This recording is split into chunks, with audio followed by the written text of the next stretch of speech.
very quickly. We have as our next presenter a very unique gentleman. He's a former NFL player, has a Super Bowl ring, so he should be easily recognizable here. He is also an attorney.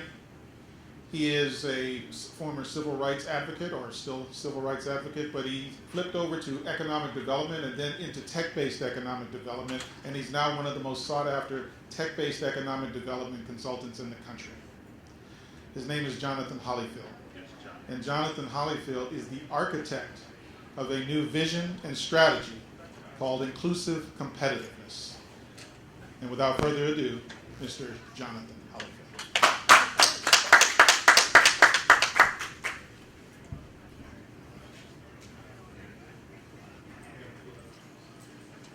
All right, good afternoon.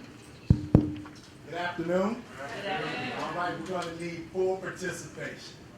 And I'll ask that of you as a favor to me and a favor to this narrative and in honor of all of you who have chosen to contribute your time and talent to what we think is an economic, moral, education imperative for our nation. Very quickly, we're going to talk about the inclusive competitiveness framework. This is about a national vision for new community systems throughout the nation to improve the productivity of underserved populations, and thank you, in the innovation economy.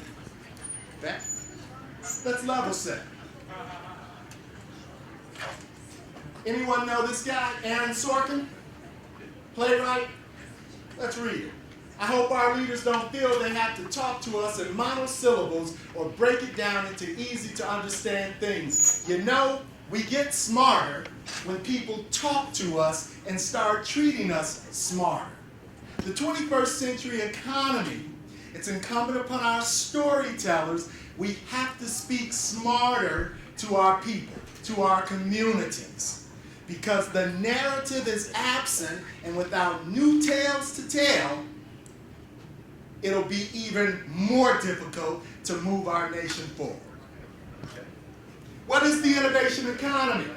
We're in it right now. Right now. The latter part of last century into the early part of this century, marked by at least five interconnected factors. One, further globalized commerce. Second, democratized, widely available information unlike ever before. Exponential growth of entrepreneurship, accelerated new knowledge creation. It seems as though we pick up the paper every day and there's new knowledge being created. And the interconnectedness of nearly everything. We often or always had each of these factors, but never have they converged in one moment like they have today. With that, today, note the qualifier, more. There's more opportunity today than any time in world history. It is more democratic because information is widely available. It's more meritocratic because ability is rewarded over incoming class. And it's more egalitarian because you don't have to own the means of production or land to be successful. Gray matter is the key. Note the qualifier. It is more of each of these things. It is not fully any of those things. It is more than the industrial age. It is more than the agrarian economy. So, can the U.S. win the economic future? Well, I think so resoundingly yes, but we have real challenges. Number one, the innovation economy squeeze. From the top down, global competition for jobs and opportunity. Tom Friedman is famous for writing about the flat world. His thesis is absolutely correct. In the last 40 to 50 years, probably 3 to 5 billion new competitors are in the market. Now, I'm one who believes that everyone has something to offer.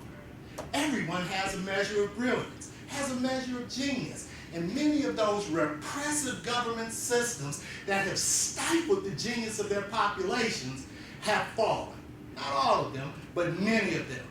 And even those that maintain government control their populations, it's kind of a new form of capitalism, government-controlled capitalism, if there is such a thing. So we're seeing more competition for jobs all over the world. Well, I think we're brilliant, they're brilliant, let's get it on. But then there's also, coming back, there's also a bottom-up squeeze. I grew up outside of Detroit. When I was growing up, I knew what prosperity looked like. Prosperity looked like big old plants, smokestacks, acid rain, hard hats, and boots. Today, what it took 1,000 workers to do 40 years ago takes 170. Why? Because of increased technology, integration, and adoption. Far, far, far fewer workers to create more products and services. Top-down squeeze of increased competition, bottom-up fewer workers needed to create ever more goods and services. Unprecedented squeeze on Americans.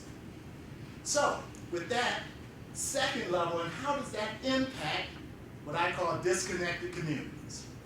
Women, blacks, Hispanics, rural Americans.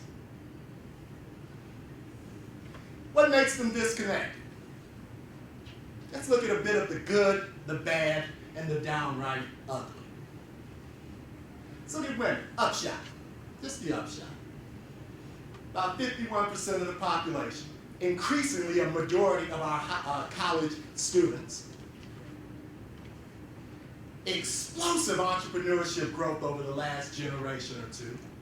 In the last statistical period, up 20%, 2007 to 2012. Lagging indicator, these statistics were just released 6 or 7 months ago. Number of businesses, nearly 10 million. Total business receipts, 10% of GDP. Businesses with no employees, 90. Total number of employees, about 6% of the workforce. The advocacy point is not for any proportional contribution to the economy. It's, what if this was 15%? That would be about $900 billion of value added to our economy. If more than half the population with explosive business growth was producing 15% instead of 10%. That's the advocacy point. Untapped potential. Let's look at our Hispanic brothers. 17% of the population and growing. Business growth, last statistical period, 46%. 3.3 million businesses. Aggregate revenue, about 3% of GDP. Total number of businesses that have, total number of employees, 2.3. Total number of businesses with no employees, 91%. And total number of employees, about 2% of the workforce. That's from 17% of the population and growing rapidly. African Americans, 13% of the population. Explosive growth, 35% business. Over 700,000 new businesses from the last statistical period. Over 700,000. Nearly 2.6 million black-owned businesses. Total business receipts, about 1% of GDP. The advocacy point is not that it should be 13%.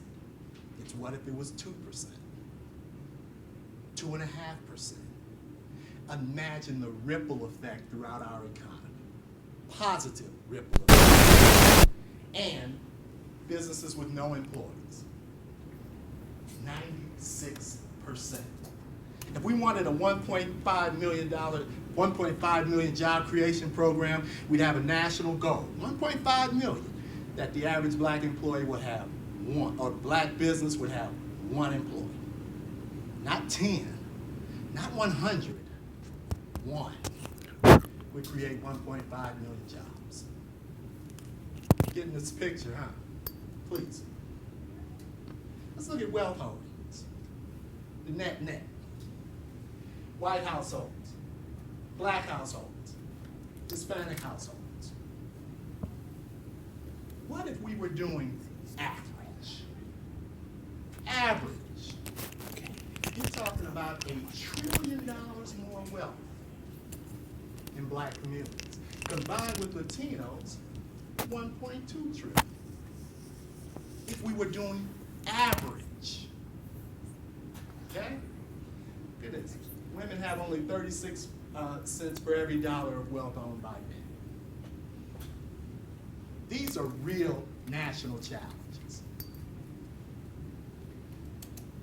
Invisible assets and disconnected opportunities. I told you about where I grew up. I knew what prosperity looked like. Today, these assets and opportunities are invisible to those who are disconnected from them. And yes, asset invisibility is a form of structural violence.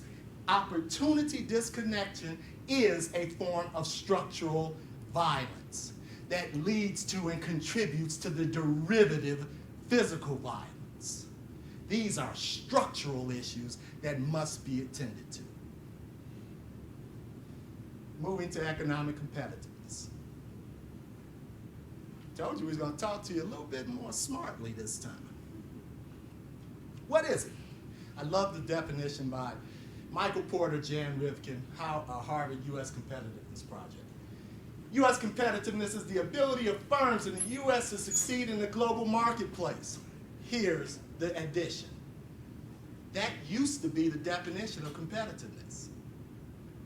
Now we're saying, while raising the living standards of the average American. That was not the definition of competitiveness from the 80s till about a few years ago.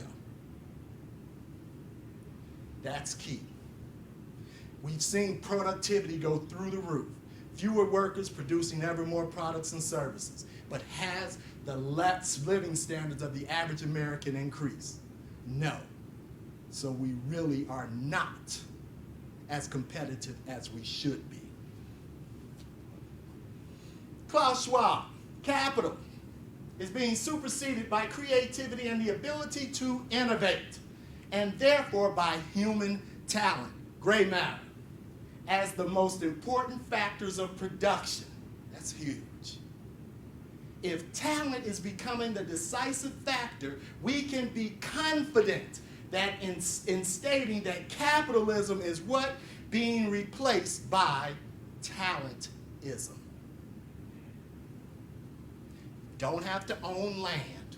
You don't have to grow crops. You don't have to own the means of production. But you do have gray matter. We all have that, which gives all of us a shot in this economy.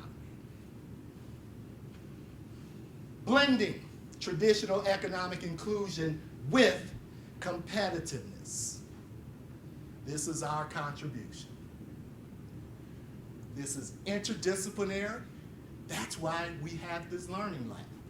Earlier in the day, you saw many of the excellent organizations who were addressing many of the challenges that lead to this kind of dysfunction. This is not just about the economic developers or the entrepreneurship advocates. It's about social and human services and building new narratives, new infrastructure in our communities, interdisciplinary, to create new systems, not just disparate programs, systems to improve the productivity and quality of life of these Americans.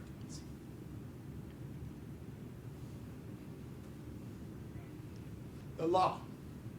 This is as sure as gravity. Sir Isaac Newton, Sir Johnathan H, at your service. No nation can sustainably improve global economic competitiveness without growing not just more, but exponentially more high-impact employees and high-growth entrepreneurs, which requires the inclusion of disconnected populations who can contribute to creating and then taking advantage of these improved economic conditions. Take it to the bank. If there's a such thing as the physics of economic competitiveness, it is not possible for the nation to stay on a competitive global trajectory with so many people, and particularly growing populations, with so little productivity. This is a national and moral economic imperative.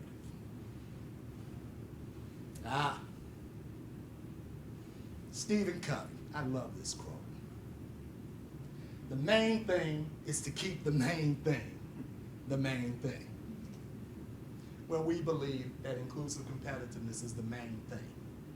The other North Star goals that we support 100, tech diversity, tech inclusion, diverse entrepreneurship, inclusive capitalism, inclusive innovation. I'll take you back to this date. Anybody know what that date is? Let me juxtapose it. We all know what July 4th, 1776 is, right? Yeah. March 9, 1776 is when Adam Smith published The Wealth of Nations. The point here is we are who we are. We are the first nation in the history of the world conceived in market economy, in entrepreneurship. This is who we are. We have no centralized mechanism handing out, categorically directing opportunity. So if we want these North Star objectives downstream, we better create more competitive people and enterprises upstream. And that's what this system is about. Here's the framework. Enabled by policy, higher growth entrepreneurs, entrepreneurial employees, new economic narrative, new education, new organization, new economic exploration, and implementing new policies and practices. See, I like good quotes. Sun Tzu. Therefore, a victorious army first obtains conditions for victory, then seeks to do battle. A defeated army first seeks to do battle, then obtains conditions for victory. How many times have we been in the big meeting around an economic or community issue, and lots of good talk, and an influencer, a policymaker, pound the table and say, doggone it, we know what the problems are, let's go out and get to work.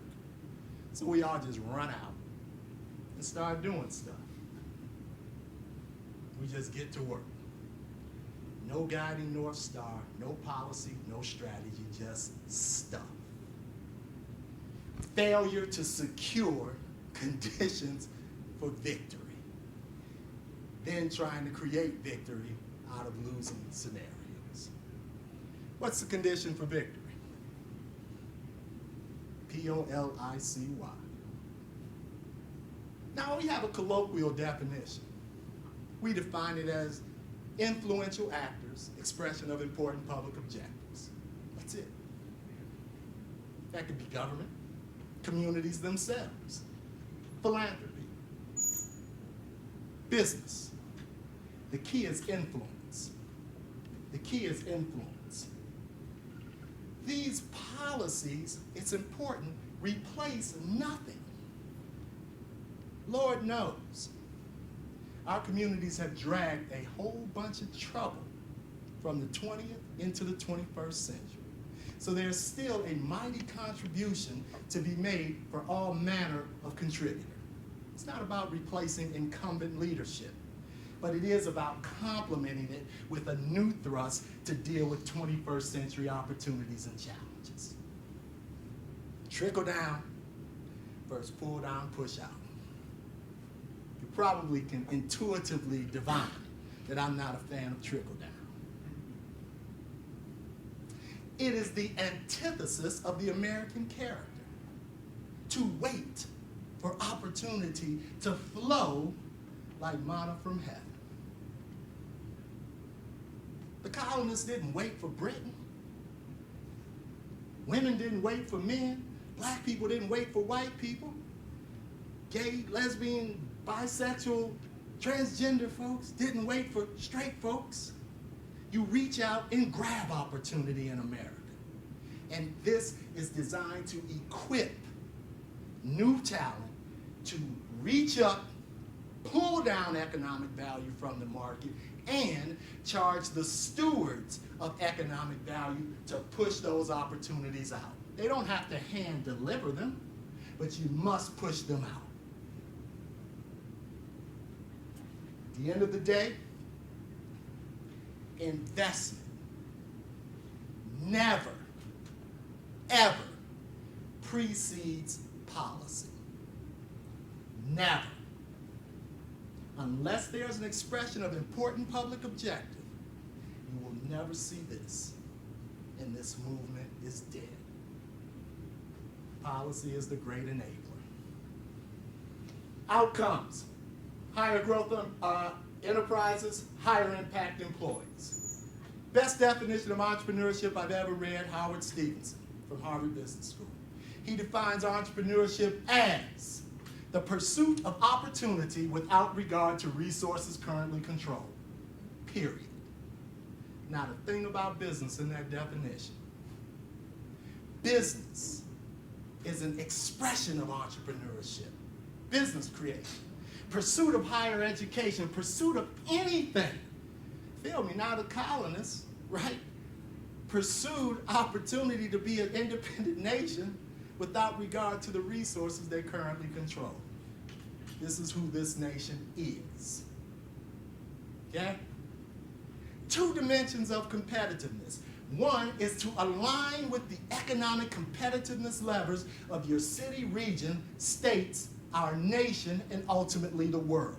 So much of the infrastructure serving underserved communities is not remotely aligned to the best opportunities our nation has to offer. The second dimension is how we go about it. I'm a bit partial to the athletic metaphor. I think we need to create more economic athletes who react to the economy in the same way successful athletes react to their game.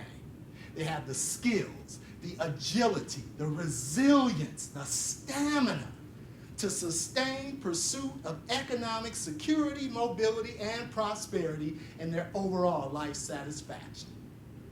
That's a tall order in a dramatically changing world. More than anything, skills, agility, resilience, and stamina to compete for the long haul.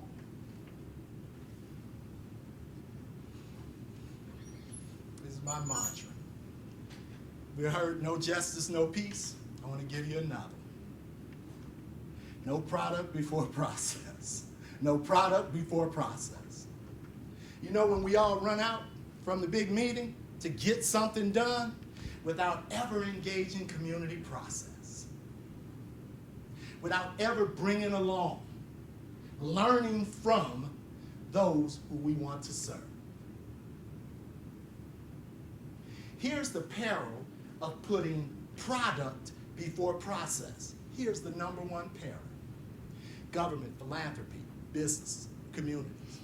The demand, the tyranny of outcomes. We want outcomes now.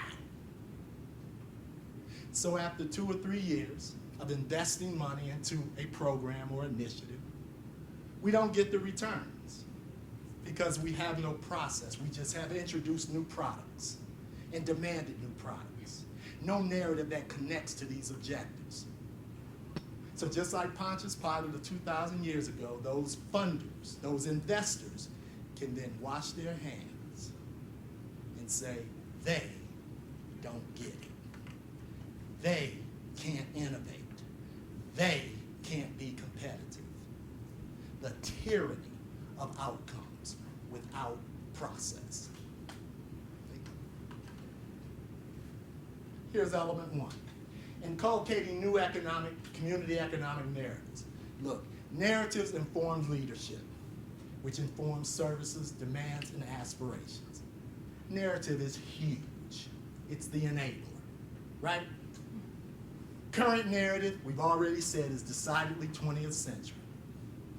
We know we will have new narratives when we hear words like innovation, competitiveness, entrepreneurship, job creation, and barbershops and beauty shops all over the nation. That's where we talk about things that are important. Okay? What this does is allow us, as we build new narratives, is to engage disconnected populations with the in crowd, those who are already connected, to concurrently build narrative, strategy, and innovations together. There are no black ecosystems out there. Every area has one dynamic ecosystem, and it's about on-ramping into that system. There are no Latino, per se, ecosystems anywhere, and there won't be. These communities will have one dynamic ecosystem. Now, how do we connect them?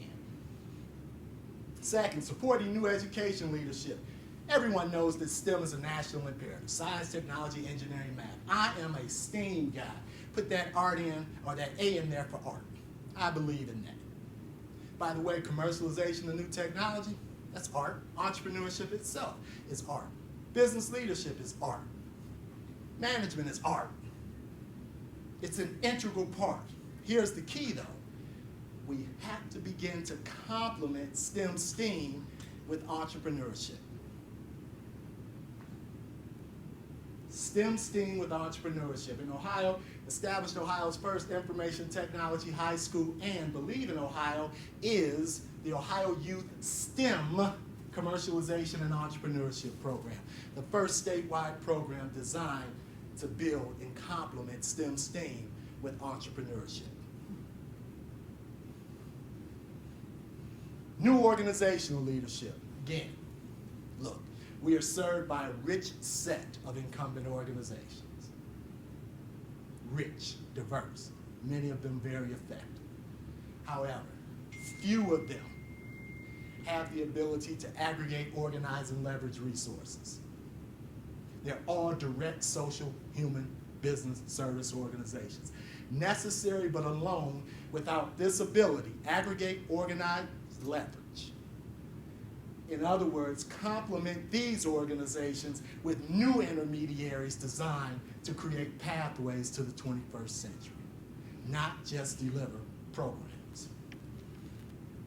Conduct new economic competitiveness exploration.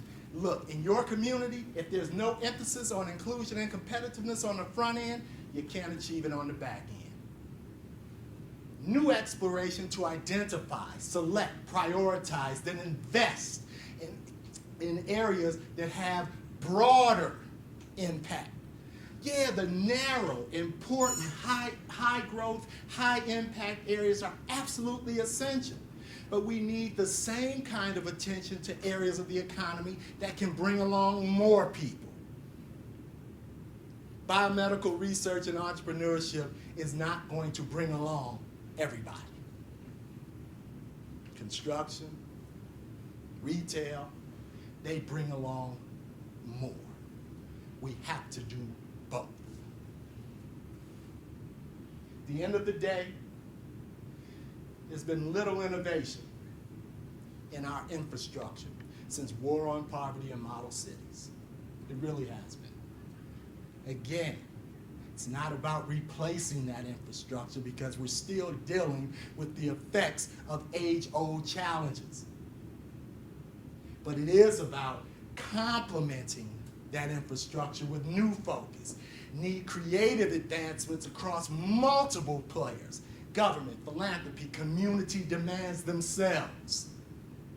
Okay? New risk tolerance for investors.